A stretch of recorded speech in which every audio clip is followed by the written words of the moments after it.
रवा लोग उठ गई बानी। हाँ हम अभी रवा लोग खाते कुछ जलपान का व्यवस्था करता नहीं। ना ना ना ना ना ना ये बतावा किसान भैया कहाँ बाड़ा? जी वो तो खेते गेल बानी। फिर ता अच्छा मौका बा। का मतलब? मतलब कि ऊ गईलन खेते तो हमनी के चलल जाओ बिस्तर पर लेटे। जबान संभाल के बात करो वरना। किसिया मत हो, हमनी के पास बहुत पैसा बा और तोहरे पास जवानी। भागत कहाँ बाड़ा? छोड़ रहा खोल। छोड़ दी। छोड़ दा। साड़ी संभाला मत, खोला। आगे मत बढ़िया वरना ऐसा काटब कि मर्द से नामर्द बना दे। एक किसान की बीवी है हम। आगे मत बढ़िया। अरे मत बढ़िया। अरे हट अजय विजय भाग भाग अजय भाग। रुका, पैसे का बैग अंदर है गलबा, लेके आवा। चलो जाओ, जल्दी चलाओ जाओ। भाग रुक। भाग अजय। कहाँ बड़े? अजय के बाबूजी, अजय के बाबूजी।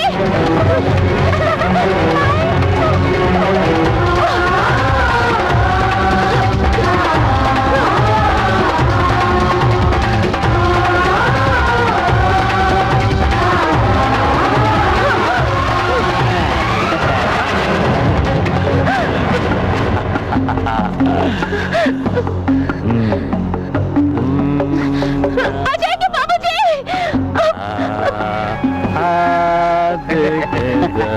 और तेज घूम, आगे मत बढ़िए, और तेज।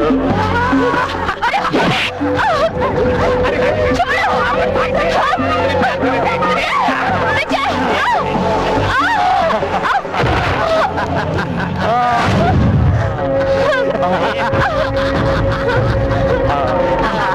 अजय के बाबूजी, अजय के बाबूजी, बचाओ।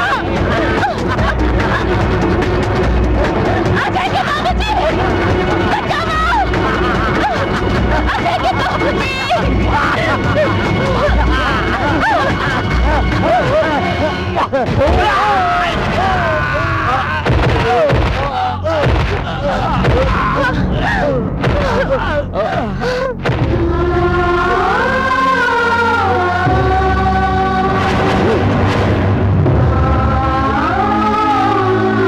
पहले रहली ना कि किसान जिंदगी खातिर फसल उगावेला पर अपना आन पे ओके काट भी देला। आज तोहनी लोगन के ऐसे काटब कि इंसान का भगवानों ना पहचान सकिया तोहनी लोगन के।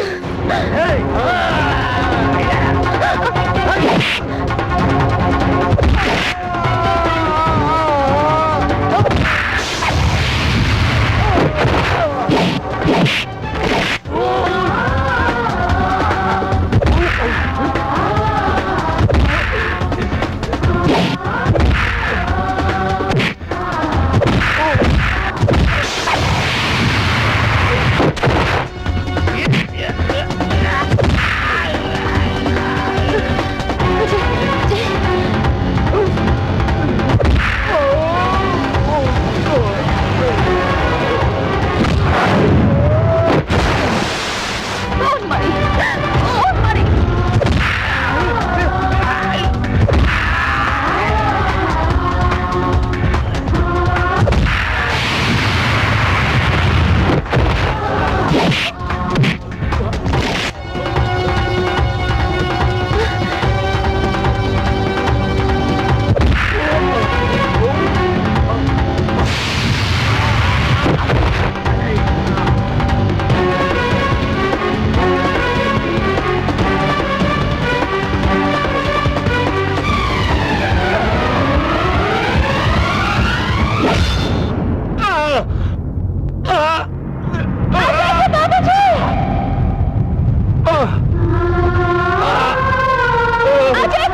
गायत्री, भाग जो तू एजा से।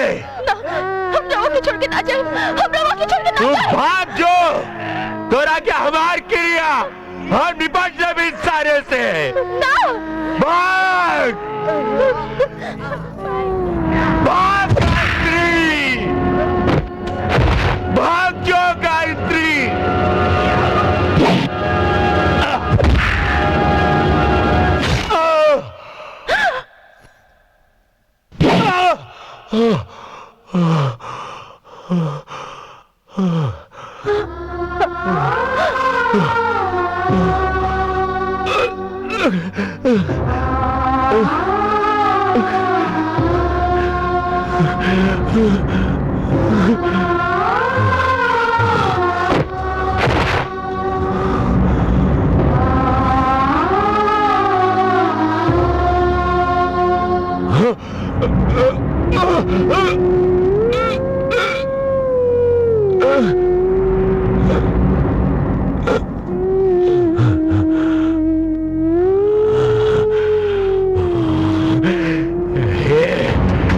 अतिथि देवो हवा।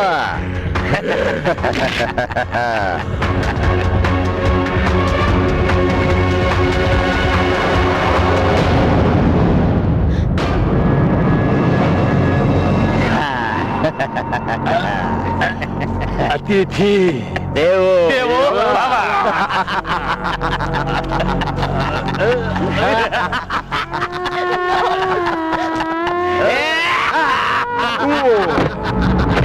कातराल कितना काटब के भगवान तू जा भगवान के पास।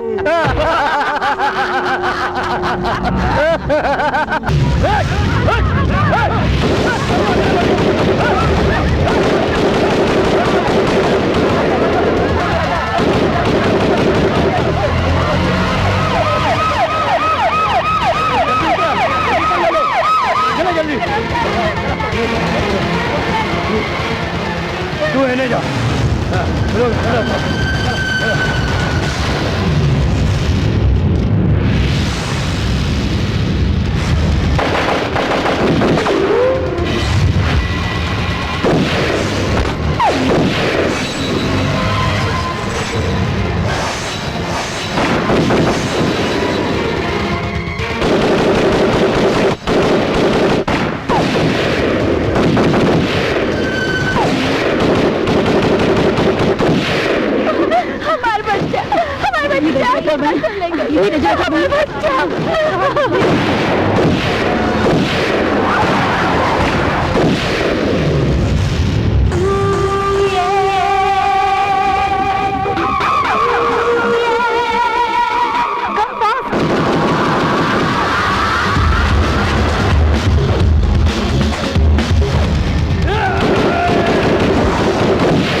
गुंडा सब बड़ा सन एगो बच्चा के किडनैप करके अंदर घुसल बड़ा सन।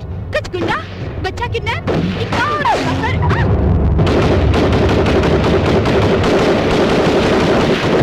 बता सकता नहीं कि इतना पुलिस का करत रहे? सूतर रहे।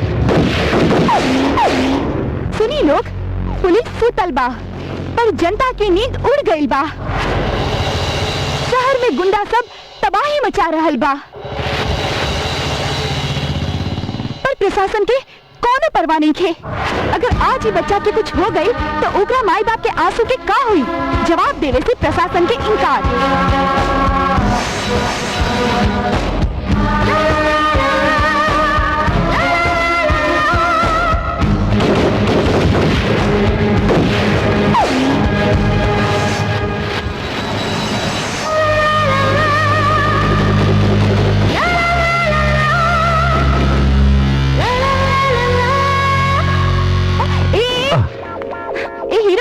यहाँ पर मदारी की खेल नहीं क्या होत? गोली लग जाई तो जान चल जाई।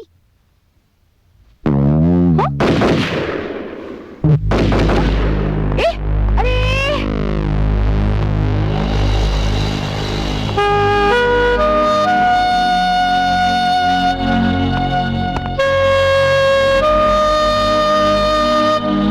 पोजीशन बा? अंदर से लगातार फायरिंग हो रहल बा। सामना कईल बहुत मुश्किल बा। पूजा अच्छा पोजीशन ला, टाइट रहा।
चुप, नहीं तो जान से मार दे।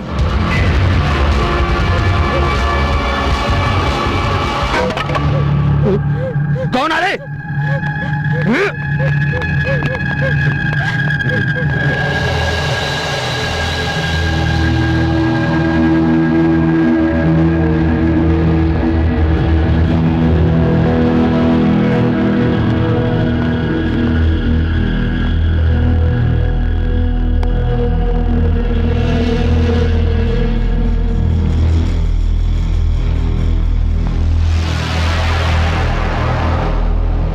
अरे शाणे, होशियारी, अभी ओकरा साथे तोरा के भी ठोक दे।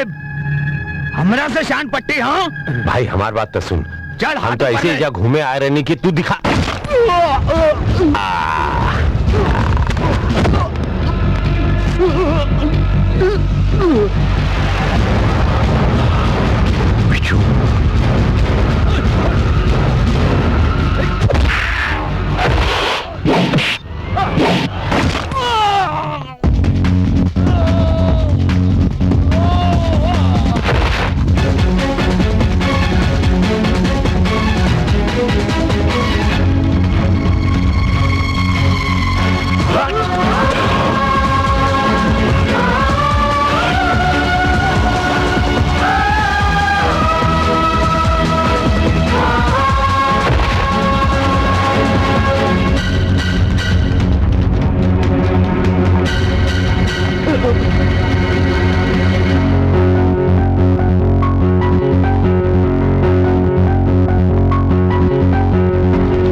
जी साहब। डर तो ना लगना क्या? हमारे बच्चा राहुल बहुत अरे ना भाई, अरे ना, ले जाएंगे।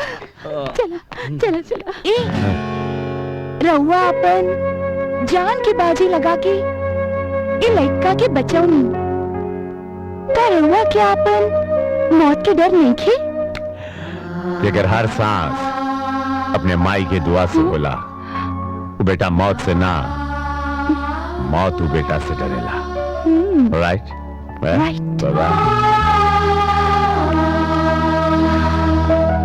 आई हो दादा, कलेजा चीप दहला हो। अरे हो गईल हंगामा। अरे कर देलू तू हमार जामा लामा। हमेशा की तरह ब्रेकिंग न्यूज के नाम पर फिर एक लाइन। अरे एक लाइन लेके क्या करी हम, चाटी हैं? चाटी ना मामा जी, बाटी बाटी बाटी। हाँ, टाइटल हम दी, कहानी रहुआ बनाई, टीवी पर चलाई, पेपर में छापी, पब्लिक में बांटी, पर मामा जी, एक बार तो हो गए हंगामा। अरे भइल का प्यार प्यार भइल मामा जी, प्यार भइल। क्या करा भइल? ये है तो पता करे के बाद कि ओकरा भइल ना, तभी तो बनी हंगामेदार न्यूज़ और पब्लिक की लागी अरे अजीब लड़की बाड़ू, बक बक करके जवाब के बजाय सवाल पे सवाल ढा दे ताड़ू। अरे वो मार्केट में गई रहलू है, वहाँ का भइल कुछ बताइबू? अरे अब का भइल? मामा जी, रउआ एडिटर है कि फर्नीचर? अरे इतना देर से हम बक रहल बानी कि हो गए हंगामा। गुंडा सब जीरो, पुलिस हीरो, हीरो पर हीरोइन फिदा, समझ गई नी? समझ गई। अच्छा तब हम जाता नहीं अपना हीरो के ढूंढे। भगवान, राव आशीर्वाद से हमारे एक बेटा पुलिस अफसर बन गई बा और आज दूसर बेटा का रिजल्ट आवे वाला बा। आशीर्वाद दी कि वो अपने भाई की तरह पढ़ लिख कर अपन पैर पे खड़ा हो जाए, ताकि उकने के बाबूजी की तमन्ना और हमें तपस्या पूरा हो जाए। आशीर्वाद दी भगवान कि हमारा विजय पास हो जाए। आशीर्वाद दी।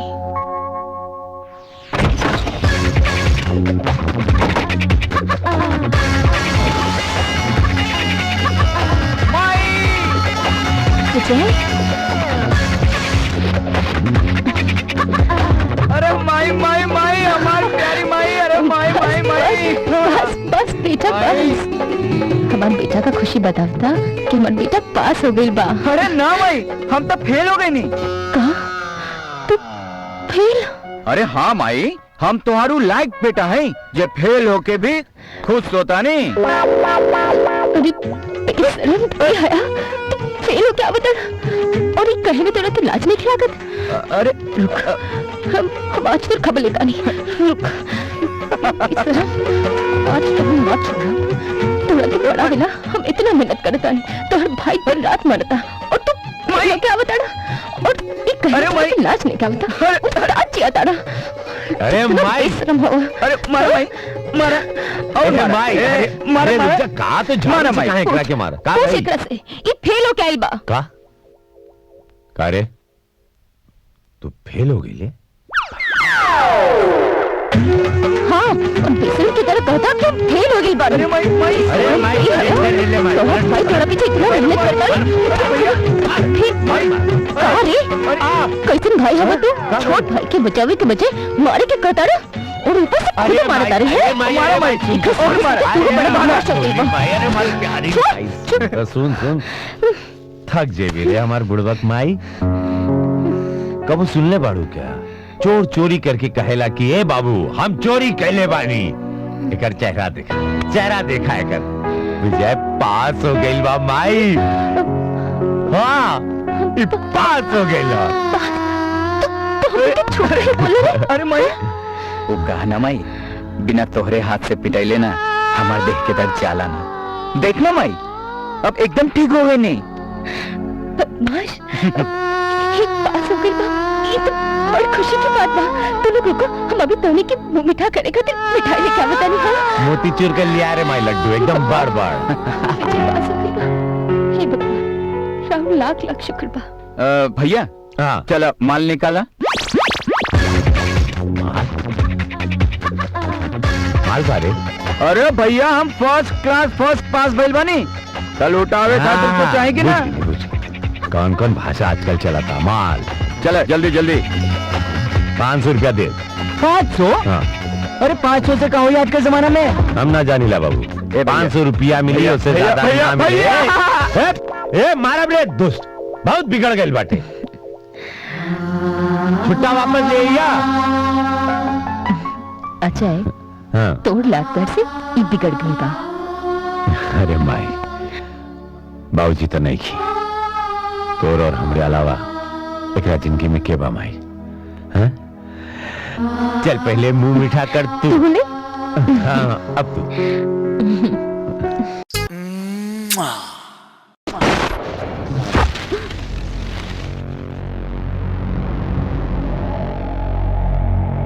अरे बोतल, अपन दिमाग के ढक्कन खोल और अक्कल के गोली डाल। जब बहन बहनोई प्यार करेला तब भाई फूल बरसावेला, और तेज साला ए चुप! हम भाई भाई ना हई, बल्कि ज्योति हमार होखे वाला लुगाई है। लुगाई का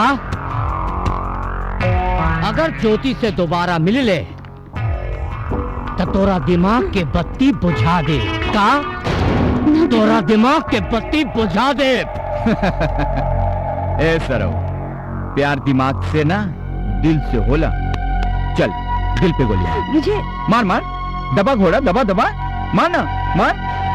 रुक काहे गले, जल्दी मार। चल मार मार मार मार मार ना, मार, मार। छूट गई पसीना। प्यार करेला और गोली चलावेला जिगर चाही जिगर, और जिगर माई के दूध से बनेला, बाजारू दूध से ना।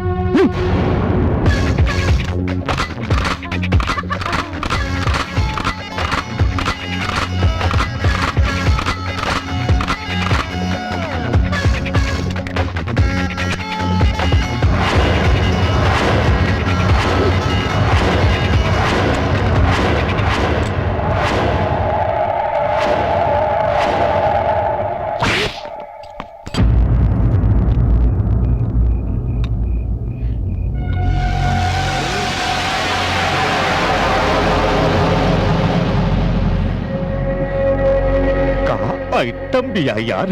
अरे आइटम ना, एटम बम बिया। भड़क गई ना तो पूछ ले। अरे भुजंगी, बुढ़ारी में जवानी के आग लगा दी रे। अगर ई तड़क गई तो धक्के मुंह से नियर सरका दी। फ्रंट के साथ साथ बैक भी अच्छा बा। अरे यार तू भी का। अरे हमने के एक ही थाली के चट्टा बटा है। चाचा जी, हाँ चाचा जी, चाचा जी, वो क्या करता रही बेटा? चाचा जी, वो ज्योति। ज्योति? बाबूजी। वो देख आइए ही गेल। आ बेटा। बाबूजी, बाबूजी। बारू बेटी। ठीक बानी बाबूजी। कल हमारे कॉलेज के फीस भरे के बा, पैसा चाहिए। पैसा चाहिए? हाँ बाबूजी। अलमारी में खूब पैसा बा, जितना चाहिए निकाल ला। थैंक्स बाबूजी। और बाबूजी, ये सब ज्यादा ना। ना इते आज छोड़ देनी। प्रॉमिस? प्रॉमिस बेटा। हमारे प्यारे बाबूजी। बाय बेटा। बाय। यार गजेंद्र, ज्योति बिटिया तो बड़ी हो गई बिया। का मतलब? मतलब ही कि वादा याद बाकी ना। बैठा बेटा। याद बा, अच्छी तरह याद बा।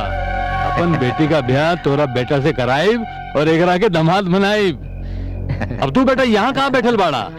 ज्योति के पास जा, दोस्ती बढ़ावा। दोस्ती बढ़ी तो प्यार बढ़ी। हाँ हाँ जी हाँ। जा जा। Cheers! Cheers! Cheers! भुजंगी, वो दारू की भट्टी के काम कब शुरू हुई? शुरू का घंटा होई। वो वजीरा हमनी के जमीन पर सांप नियर कुंडली मार के बैठल बा। उठे तब तो काम शुरू होके। उठी, जरूर उठी। एक मसीहा बा जे ओकरा के उठाई। के उठाई हो? बाबा खान। हाँ? बाबा खान ते मरवाई बे, हमनी सब के मरवाई बे। अरे वजीरा उठे ना उठे, हमनी सब जरूर उठ जाए। हाँ। याद बा वो जमीन हमनी के एगो विधवा औरत से हड़प ले रहनी। अब बाबा खान सच्चाई पर लड़े वाला शेर है शेर। हाँ। पर हम नहीं मगरमच्छ हैसन।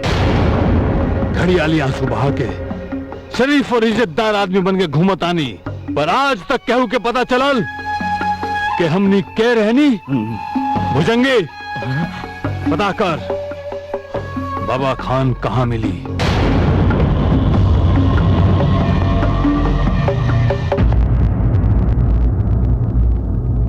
खान बाबा, ये लोग रहुआ से मिले आइल बा। खुदा के नाम के बाबा गुलाम, हक पे कुर्बान, बाबा खान, आदाब। आदाब। माशा अल्लाह, का बात बा? खान बाबा, रउआ हकदार के हक दिलावे वाला और असहाय के मदद करे वाला मसीहा हैं। मसीहा तो वो हवन, हम तो इंसान हैं। का समस्या बा? समस्या जमीन के बा। हमने अपन जमीन पर हॉस्पिटल बना के समाज के सेवा करे के चाहता नहीं। ये तो अच्छा बात बा। पर वजीरा हमनी के जमीन पर जबरदस्ती कब्जा करके बैठल बा। का ई सच बा? बिल्कुल सच बा खान बाबा, हमार दोस्तन की कसम। वो वजीरा वो जमीन पर दारू का अड्डा बना के जनता के गुमराह कर रहल बा खान बाबा, बर्बाद कर रहल बा। कान के रहते ही नहीं हो सकत, वहां बर्बादी ना आबादी होई।